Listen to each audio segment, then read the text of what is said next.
Hello everyone. इस video में मैं AS13 डिस्कस करूंगा, अकाउंटिंग फॉर इन्वेस्टमेंट्स। और इसके डिटेल्ड सम्स, जो बड़े सम्स है वो नहीं करेंगे हम। वो आई थिंक सब स्टूडेंट्स को आता ही है, जो बड़े वाले सम्स है। मैं इसमें फोकस करूंगा जो छोटे छोटे कॉन्सेप्ट्स है उसमें, अदर देन द बिगर सम जो है वो नहीं कवर कर रहा हूं मैं। छोटे जो कॉन्सेप्ट्स है वो कवर करूंगा। आओ स्टार्ट करते हैं। See, accounting standard 13, accounting for investments. इसमें सबसे पहले पॉइंट होता है इन्वेस्टमेंट। इन्वेस्टमेंट क्या होता है हमें पता है। इन्वेस्टमेंट होता है, हम अगर किसी शेयर्स में इन्वेस्ट करेंगे, किसी डिबेंचर्स में इन्वेस्ट करेंगे, या हम गोल्ड में इन्वेस्टमेंट करेंगे, या किसी प्रॉपर्टी में इन्वेस्ट करेंगे, तो उसको हम इन्वेस्टमेंट्स बोलते हैं। अब इन्वेस्टमेंट्स का वैल्यूएशन रूल क्या है? वो है शॉर्ट टर्म है कि लॉन्ग टर्म। पहले वो देखो कि इन्वेस्टमेंट जो है वो शॉर्ट टर्म है कि लॉन्ग टर्म। और अगर वो शॉर्ट टर्म है तो उसका वैल्यूएशन रूल है कॉस्ट और market price whichever is lower. For example, मैंने 1 लाख रुपीज में शेयर्स खरीदे और उसका मार्केट प्राइस ऑन 31 मार्च से वो हो गया 90,000। तो cost 1 lakh, market price 90,000, which ever is lower, that is 90,000। तो 90,000 पे वैल्यू होगा। लेकिन अगर लॉन्ग टर्म इन्वेस्टमेंट्स है तो क्या हमें वो सेम रूल पे वैल्यू करना है? तो नहीं। लॉन्ग टर्म इन्वेस्टमेंट्स जनरली हम लॉन्ग टर्म इन्वेस्टमेंट जो हो वो जनरली हम कॉस्ट पे ही वैल्यू करते हैं। हम कॉस्ट पे वैल्यू करेंगे। यहाँ पे देखो लिखा है इंक्रीज इन वैल्यू अगर हुआ है। सपोज मैंने 1 लाख रुपीज में इन्वेस्टमेंट खरीदा जो मैं लॉन्ग टर्म होल्ड करना चाहता हूं, और उसका वैल्यू इंक्रीज हुआ तो उसे मैं कॉस्ट पे वैल्यू करूंगा। लेकिन अगर वैल्यू डिक्रीज हुआ, फॉर एग्जाम्पल मेरा कॉस्ट 1 लाख है और उसका मार्केट प्राइस 90,000 हो गया है, पर शेयर्स में वैल्यू ऊपर नीचे होना एक उसको टेम्पररी फ्लक्चुएशन बोला जाता है। तो अगर वो टेम्पररी फ्लक्चुएशन है तो हम एसेट को 1 लाख पे ही वैल्यू करेंगे। लेकिन फॉर सम रीजन, सपोज उस शेयर का वैल्यू परमानेंटली गिर गया है। परमानेंटली गिर गया मतलब क्या होता है? ये कौन से केसेस होते हैं? ये वो केसेस होते हैं जहां पे हमें पता चलता है कि भाई हमारा जो इन्वेस्टमेंट है उसमें कोई सीरियस प्रॉब्लम हो गया है, उस कंपनी में सीरियस प्रॉब्लम हो गया है, और उसके वजह से सपोज उसका वैल्यू 1 लाख से 30,000 हो गया है, तो उसे हम 30,000 पे रिकॉर्ड करेंगे। इन शॉर्ट, अगर जो डिक्रीज है वो टेम्पररी है तो हम कॉस्ट पे ही वैल्यू करेंगे। लेकिन अगर डिक्रीज जो है वो अदर देन टेम्पररी यानी टाइप ऑफ परमानेंट है तो हम उसे मार्केट वैल्यू पे वैल्यू करेंगे। आई होप ये ओके है। तो ये कॉन्सेप्ट हमें ध्यान रखना है। राइट। तो ये हो गया वैल्यूएशन पे। सेकंड पॉइंट, हम जब इन्वेस्टमेंट्स वैल्यू करेंगे तो क्या हम उसे इंडिविजुअल बेसिस में करेंगे कि ग्लोबली? ग्लोबली मतलब टोटल, टोटल जितने भी इन्वेस्टमेंट्स है मेरे उनको सबके कॉस्ट और सबके मार्केट वैल्यू को ऐड करके फिर हम टोटल कंपेयर करेंगे? तो नहीं, हमें इंडिविजुअल बेसिस पे वैल्यू करना है। मीनिंग, सपोज मेरे पास एक इन्वेस्टमेंट है ए, उसका कॉस्ट प्राइस है से 100 रुपीज और मार्केट प्राइस है 120। दूसरा इन्वेस्टमेंट है बी, से उसका कॉस्ट प्राइस है 50 रुपीज और उसका मार्केट प्राइस है से 45। तो क्या हम इस तरीके से करेंगे, total cost 150 and total market price 165, whichever is lower 150? No, this is wrong. हमें इंडिविजुअली वैल्यू करना होगा। इंडिविजुअली मीनिंग ए का कॉस्ट और market price whichever is lower and B का cost and market price whichever is lower. तो इस तरीके से इन्वेस्टमेंट्स को वैल्यू किया जाता है। नॉट ग्लोबली, मतलब टोटल पे नहीं करना है, उसे हमें इंडिविजुअली करना है। एक एक इन्वेस्टमेंट्स के कॉस्ट और market price whichever is lower को करना है। फाइन। नेक्स्ट पॉइंट, इन्वेस्टमेंट हम जब कुछ परचेज करते हैं तो उसके कॉस्ट में क्या क्या आएगा? तो उसके कॉस्ट में आएगा उसका परचेज प्राइस, मतलब जो प्राइस में हमने खरीदा है। फॉर एग्जांपल, अगर मैंने 1 लाख पे खरीदा तो 1 लाख प्लस उसको परचेज करते वक्त हो सकता है कि मैंने कोई ब्रोकरेज, कोई ड्यूटी, कोई फीस पे किया हो, तो वो सब चीजें भी ऐड हो जाएंगी। वो सब चीजें भी ऐड हो जाएंगी। ये है कॉस्ट फाइंड करने का तरीका। नेक्स्ट वन, अगर सपोज मैंने किसी इन्वेस्टमेंट को खरीदा और उसके अगेंस्ट मैंने मेरे कंपनी के शेयर्स या डिबेंचर्स दिए। फॉर एग्जांपल, मैंने जो इन्वेस्टमेंट खरीदा, सपोज उसका फेयर वैल्यू है 1 लाख, और मैंने जो अपने शेयर्स इश्यू किए उसका फेयर वैल्यू है सपोज 90,000। तो जो इन्वेस्टमेंट है हमारा, उसका कॉस्ट क्या माना जाएगा? तो cost of investment is fair value of securities issued.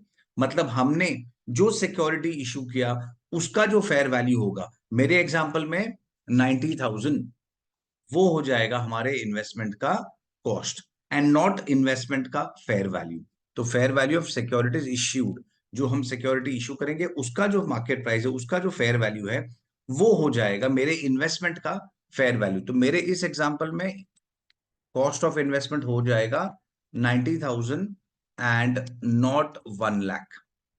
Similarly अगर मैं कोई इन्वेस्टमेंट खरीदता हूं और उसके अगेंस्ट मैं कोई एसेट देता हूं, मैंने कोई इन्वेस्टमेंट खरीदा और मैंने उसके अगेंस्ट कोई एसेट दिया, मेरे दूसरे एसेट्स, सिक्योरिटीज नहीं, मेरे कोई असेट्स दिए, तो हम हमारे इन्वेस्टमेंट्स को किस पे वैल्यू करेंगे?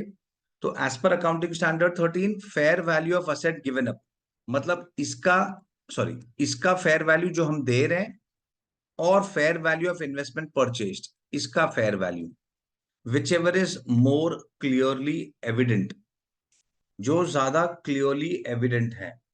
एविडेंट का मतलब क्या होता है? एविडेंट मतलब होता है जो इजीली पता चल जाए। एक सिंपल एग्जांपल दूं, अगर मैं बोलूं कि चलो मुझे शेयर्स का फेयर वैल्यू फाइंड करना है और किसी मोटर कार का फेयर वैल्यू फाइंड करना है, तो किसका फेयर वैल्यू फाइंड करना इजी है? तो ऑब्वियसली शेयर्स का। जनरली क्योंकि हम बीएससी के साइट पे जाएंगे, एनएससी के साइट पे जाएंगे और हम उसका मार्केट प्राइस इजीली देख सकते हैं। तो शेयर्स का फेयर वैल्यू फाइंड करना ज्यादा इजी है क्योंकि उसका एक लिस्टेड मार्केट होता है, उसका एक लिस्टेड मार्केट होता है, as compared to suppose motor car का फेयर वैल्यू फाइंड करना थोड़ा डिफिकल्ट है एज कंपेयर टू शेयर्स, या as compared to gold. Gold का फेयर वैल्यू फाइंड करना भी इजी है क्योंकि हमें पता होता है कि भाई आज क्या प्राइस चल रहा है, तो इट इज इजी। तो in short, in case of exchange of, ये मतलब अगर मैं इन्वेस्टमेंट खरीदता हूं और सामने कोई दूसरे एसेट देता हूं, तो fair value of asset given up या fair value of asset investment purchased, whichever is more clearly evident, हम वो लेंगे कॉस्ट ऑफ इन्वेस्टमेंट। मेरा जो कॉस्ट ऑफ इन्वेस्टमेंट होगा वो इन दोनों में से जिसका भी ज्यादा क्लियरली एविडेंट है मार्केट प्राइस, वो लिया जाएगा। राइट शेयर्स, इस पे आते, ये थोड़ा इंपॉर्टेंट है, स्टूडेंट्स को थोड़ा सा कंफ्यूजन होता है ये राइट शेयर्स वाले कॉन्सेप्ट में। तो सबसे पहले समझ लेते हैं कि what is right share. Right share में क्या होता है?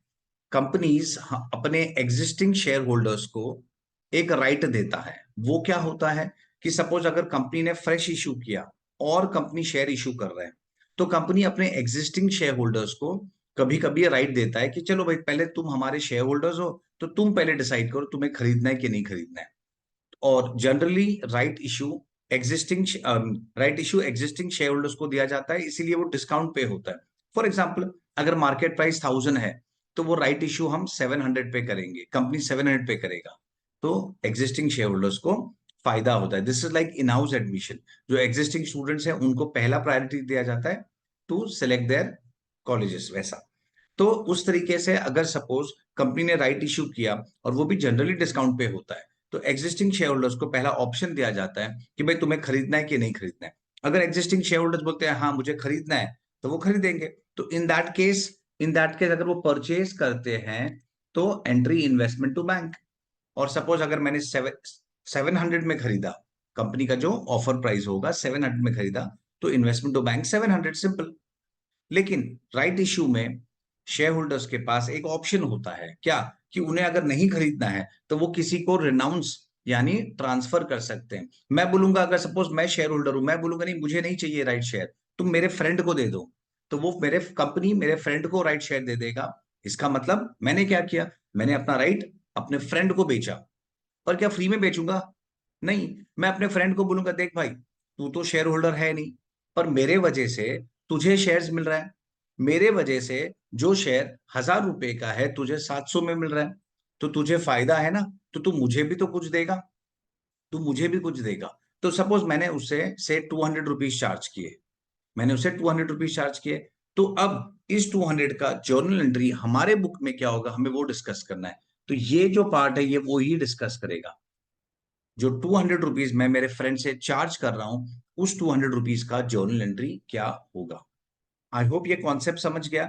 शॉर्ट में रिपीट करूं, कंपनी ने मुझे राइट ऑफर दिया, मैंने बोला नहीं मुझे नहीं चाहिए, मेरे फ्रेंड को दे दो, तो मैंने मेरे फ्रेंड को ऑफर दे दिया। अब वो फ्रेंड जो है वो कंपनी से खरीदेगा, अब वो जो फ्रेंड है वो कंपनी को खरीदेगा, कंपनी से खरीदेगा शेयर्स। सपोज सपोज ये मैं हूं और ये मेरा फ्रेंड है, तो कंपनी ने मुझे ऑफर दिया था और वो ऑफर मैंने मेरे फ्रेंड को पास ऑन कर दिया, भाई मुझे नहीं चाहिए तू खरीद। अब मेरा फ्रेंड जो है वो कंपनी को 700 रुपीज देगा, और मुझे जैसे मैंने बताया मैंने उसे 200 रुपीज चार्ज किया ये राइट बेचने का। तो हमें एंट्री देखना है इस 200 रुपीज का कि भाई ये जो 200 है उसका जर्नल एंट्री क्या होगा। तो उसका एंट्री डिपेंड्स ऑन हमने जो ओरिजिनल शेयर्स खरीदा था वो एक्स राइट था क्या कम राइट था। मतलब सपोज देखो समझो, सपोज मैंने पहले एक शेयर खरीदा, राइट इश्यू किसको, ये राइट का जो बेनिफिट है वो किसको मिलता है, ऑब्वियसली वो मिलता है एग्जिस्टिंग शेयर होल्डर को। तो सपोज मैंने पहले शेयर्स खरीदा, से मैंने कंपनी से 1000 या 100 शेयर्स खरीदे, सपोज ये 100 शेयर्स खरीदे, तो मैं शेयर होल्डर बन गया। अब क्योंकि मैं शेयर होल्डर हूं, कंपनी मुझे राइट्स ऑफर कर रहा है। तो हमने जब ये जो 100 शेयर्स खरीदे थे, वो एक्स राइट थे कि कम राइट थे। इसका मतलब अगर सपोज कंपनी ने ऑलरेडी डिक्लेयर कर दिया, मैंने जब 100 शेयर्स खरीदे ना ओरिजिनल, ये है मेरा ओरिजिनल शेयर्स जिसपे मुझे राइट मिल रहा है। तो सपोज मैंने जब ओरिजिनल शेयर्स खरीदे थे, वो टाइम पे जब मैंने ओरिजिनल शेयर्स खरीदे थे, जो राइट इशू है उसका डिक्लेरेशन नहीं था। इसका मतलब मैंने जब ओरिजिनल शेयर्स खरीदे, तब कंपनी ने राइट इशू के बारे में कुछ भी डिक्लेयर नहीं किया था। और उसके 2 महीने बाद, 4 महीने बाद, या 1 साल बाद, 2 साल बाद, कभी भी कंपनी ने फिर राइट इश्यू को डिक्लेयर किया, तो इसको बोला जाता है कि मैंने ओरिजिनल शेयर्स खरीदे थे x right. I repeat, x right मतलब जब मैंने ओरिजिनल शेयर्स खरीदे थे, तब राइट शेयर्स के बारे में कंपनी ने डिक्लेयर नहीं किया था, किसी को भी नहीं पता था कि कंपनी राइट इश्यू डिक्लेयर करने वाला है। तो उसको बोलते हैं ओरिजिनल शेयर्स व परचेज एक्स राइट। लेकिन अगर कंपनी ने, जब मैंने ओरिजिनल शेयर्स खरीदे, तब राइट इशू डिक्लेयर हो चुका था, इशू नहीं हुआ था पर डिक्लेयर हो चुका था राइट इशू, और फिर वो टाइम पे डिक्लेरेशन के बाद मैंने ओरिजिनल शेयर्स खरीदे, तो उसको बोलते हैं कम राइट। अच्छा, तो अगर एक्स राइट है और मैंने वो जो ओरिजिनल राइट शेयर्स खरीदे थे, आई मीन तब पता नहीं था, उसके 6 महीने बाद, 1 साल बाद कंपनी ने राइट डिक्लेयर किया, और मैंने वो राइट मेरे फ्रेंड को बेच दिया, मुझे 200 रुपए मिले, तो मेरा तो फायदा हो गया। तो एंट्री बैंक टू पीएनएल, पैसे आए बैंक डेबिट, और मेरा प्रॉफिट है बैंक टू पीएनएल।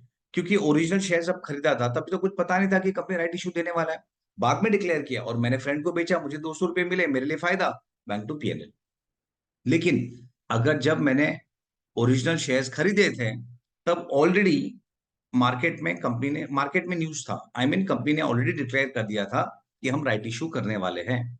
तो इन दैट केस एंट्री क्या होगा, इन दैट केस अगर मैंने मेरे फ्रेंड को बेचा, कौन से केस में, कम राइट मतलब मैंने जब ओरिजिनल शेयर्स खरीदे, तब कंपनी ने ऑलरेडी डिक्लेयर कर दिया था कि हम राइट इशू करने वाले हैं। अब मैंने जब खरीदा राइट ओरिजिनल शेयर्स, तो with this information the market की कंपनी राइट इशू करने वाला है, मैंने वो खरीदा।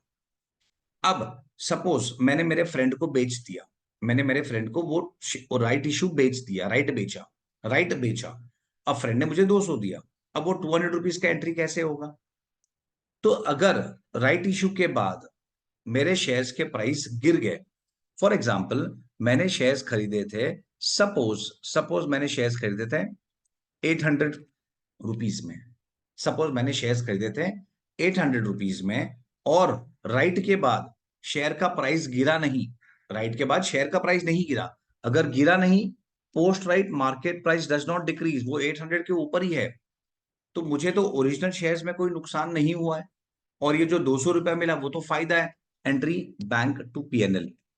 लेकिन ऑफन क्या होता है, राइट के बाद उसके प्राइस गिर जाते हैं। तो सपोज आफ्टर राइट प्राइस हो चुका है से 740, इसका मतलब 60 रुपीज से गिरा है, 60 रुपीज से गिर गया है मेरा इन्वेस्टमेंट का कॉस्ट।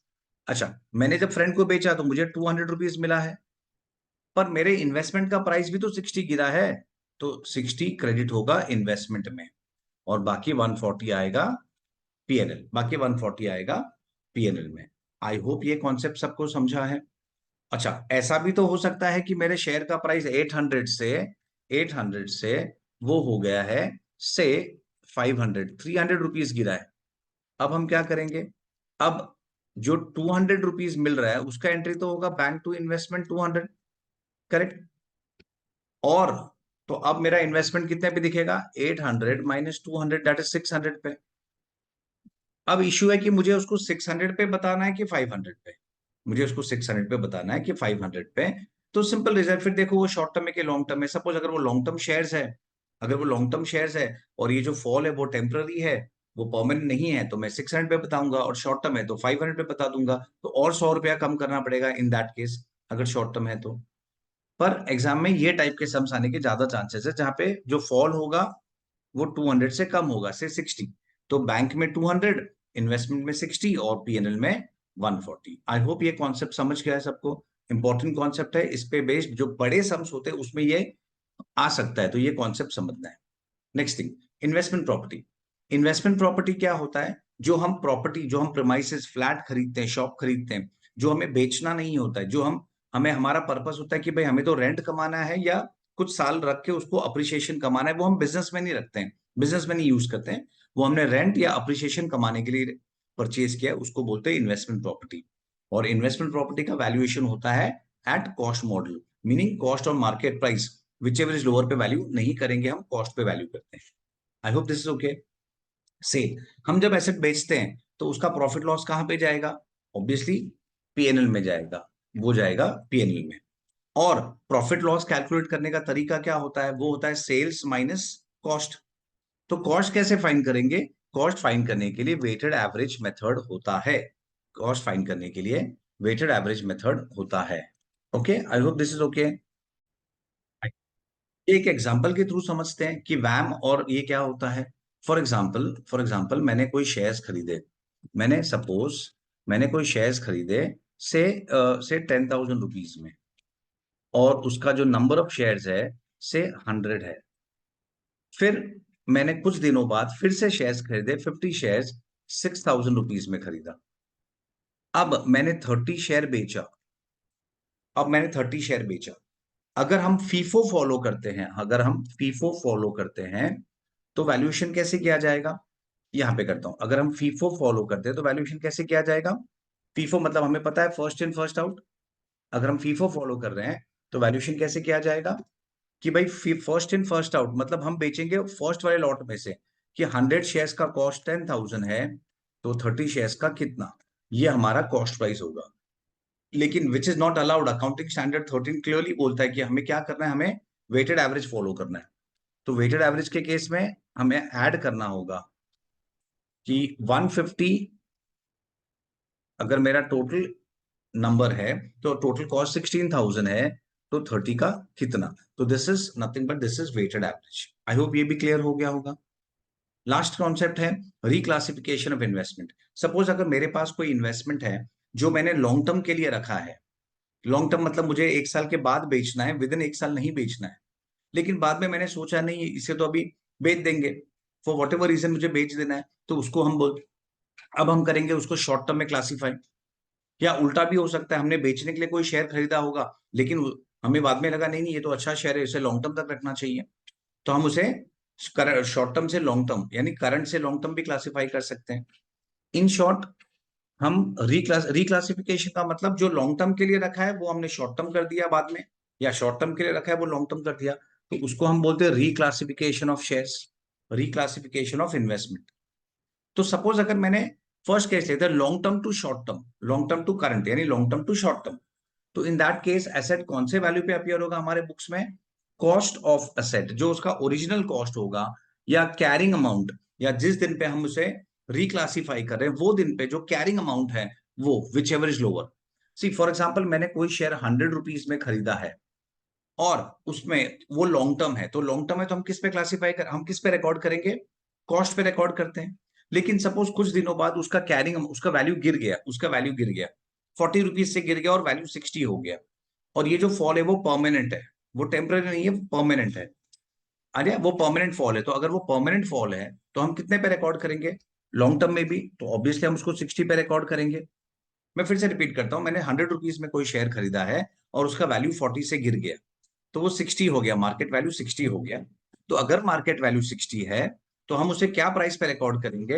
हम उसे क्या प्राइस पे रिकॉर्ड करेंगे? अगर ये लॉन्ग टर्म है, अगर लॉन्ग टर्म है और फॉल टेम्पररी है तो हम 100 पे रिकॉर्ड करेंगे, पर अगर फॉल परमानेंट है तो हम उसे 60 पे रिकॉर्ड करेंगे, तो ये हो जाएगा मेरा कैरिंग अमाउंट। तो long term to short term, long term to short term कैसे होगा? Cost and carrying amount whichever is lower, cost and carrying amount whichever is lower. तो मेरे एग्जांपल में कॉस्ट 100 है और कैरिंग अमाउंट है 60, तो विच एवर इज लोअर पे वैल्यू होगा, मतलब 60 पे वैल्यू। लेकिन अगर मैं short term to long term कर रहा हूं, अगर मैं short term to long term कर रहा हूं, तो in that case cost, suppose मैंने अगर 100 रुपीज में खरीदा था एंड फेयर वैल्यू, जिस दिन पे मैंने रिक्लासिफाई किया उस दिन पे जो फेयर वैल्यू होगा, फेयर वैल्यू मतलब market price, suppose market price 120 है तो विच एवर इज लोअर 100 पे। लेकिन अगर कॉस्ट 100 है और मार्केट प्राइस सपोज 80 हो गया है तो हम 80 पे वैल्यू करेंगे। ओके, आई होप ये क्लियर हो गया होगा। तो मैंने इस वीडियो में मैंने बड़े बड़े वाले सम्स नहीं कवर किए, मैंने कॉन्सेप्ट बेस्ड जो छोटे छोटे पॉइंट्स होते हैं, जो कॉन्सेप्ट्स हैं, मैंने वो कवर किए हैं। ओके, चलो बाय, बंद करता हूँ ये video. You all revise this. चलो बाय।